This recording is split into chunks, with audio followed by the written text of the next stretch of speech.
Hey guys, this is Jordan Guevara. I'm super excited to share with you some updates about our ministry for Parable. Let's go.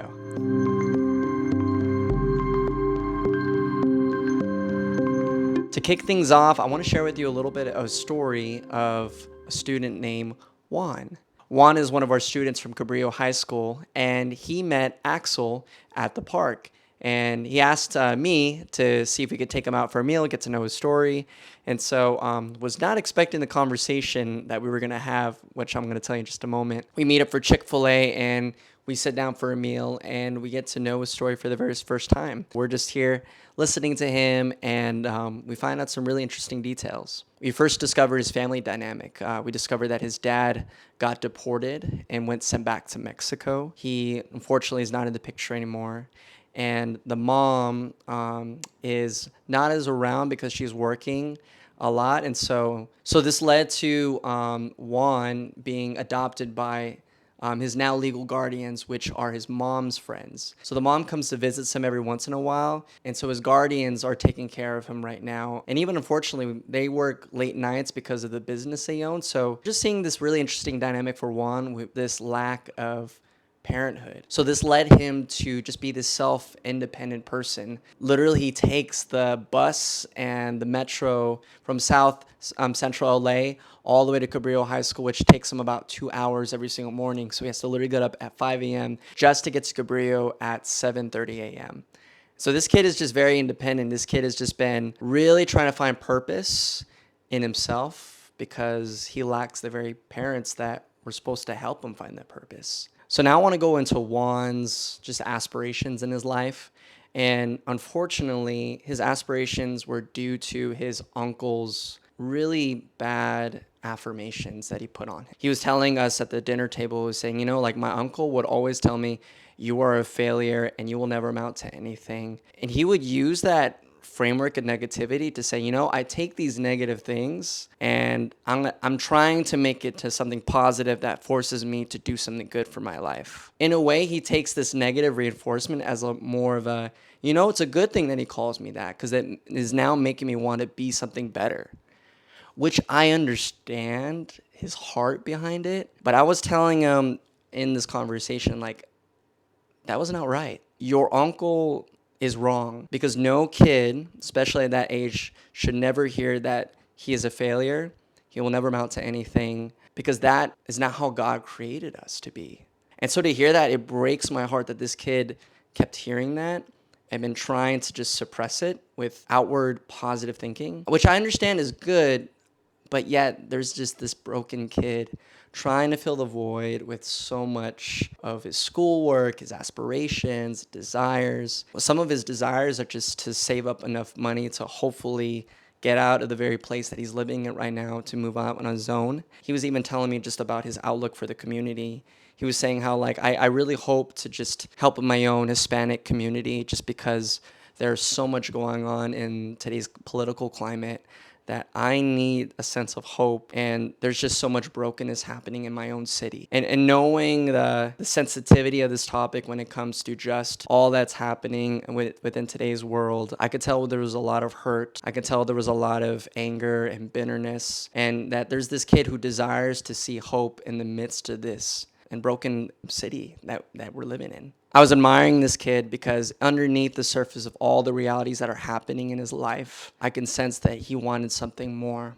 So this led to Axel and I then sharing our stories because we know that underneath the positive optimism, there are real realities that optimism cannot handle. With all that's happening in the community, especially in Los Angeles, within the political climate that we're living in, or when it comes to broken families, like it's so hard to find optimism in it. Quite honestly, I would feel more pessimistic about it, which I think in these realities, it's so easy to find optimism or pessimism.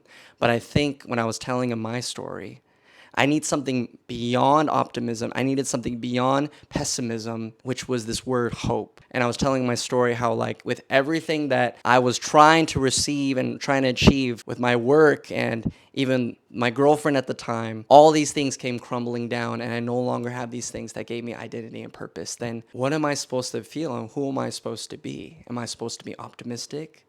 or pessimistic or hopeful? And this is when I told him about the hope of Jesus, that Jesus looks beyond these two realities and says, despite how broken our situation is, and despite how good you might feel, because Jesus, beyond life and beyond death, gives us something greater, which is a presence that's himself. Axel even shared his story about just him wrestling with soccer and family and church and brokenness in his own story, and yet finding Jesus in all of these things, despite the pessimism he could have felt and the optimism he could have felt.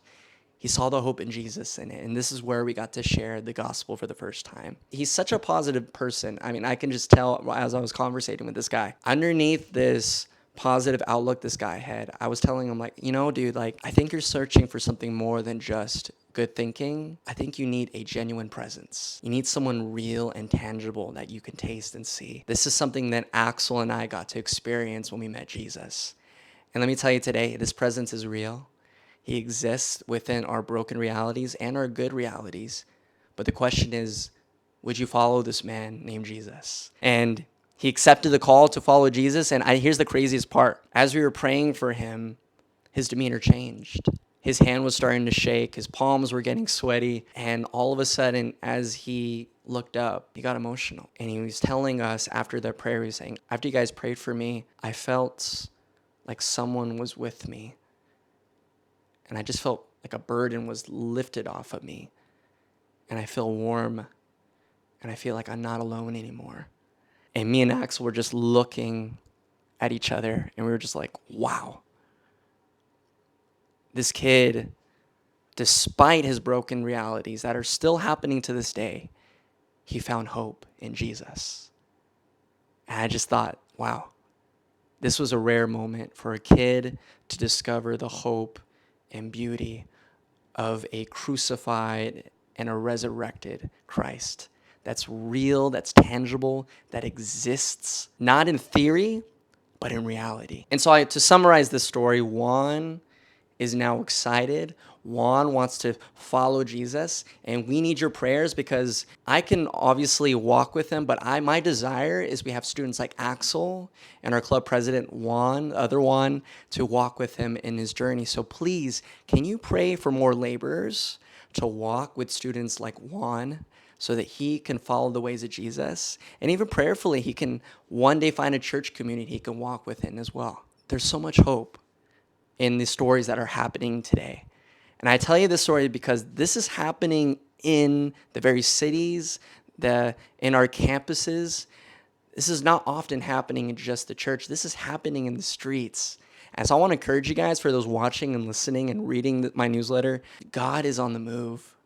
It's beyond optimism. It's beyond pessimism.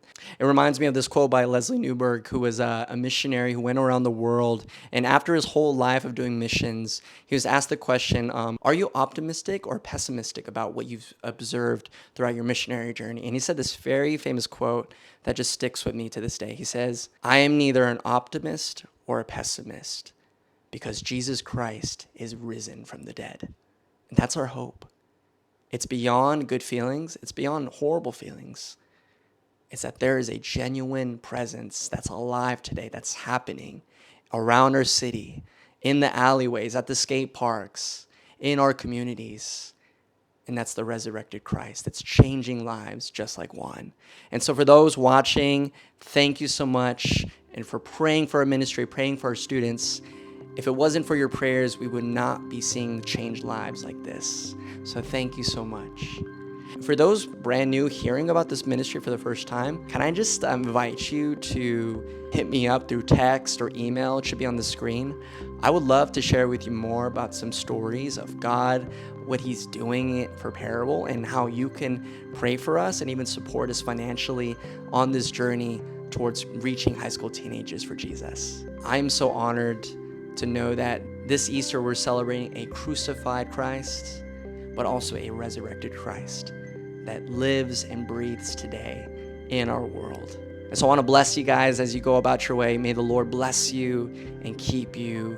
And may the Lord's face shine upon you, be gracious to you. And may his countenance go towards you as you celebrate the life, death, and resurrection of Jesus this Easter. God bless you guys. Take care.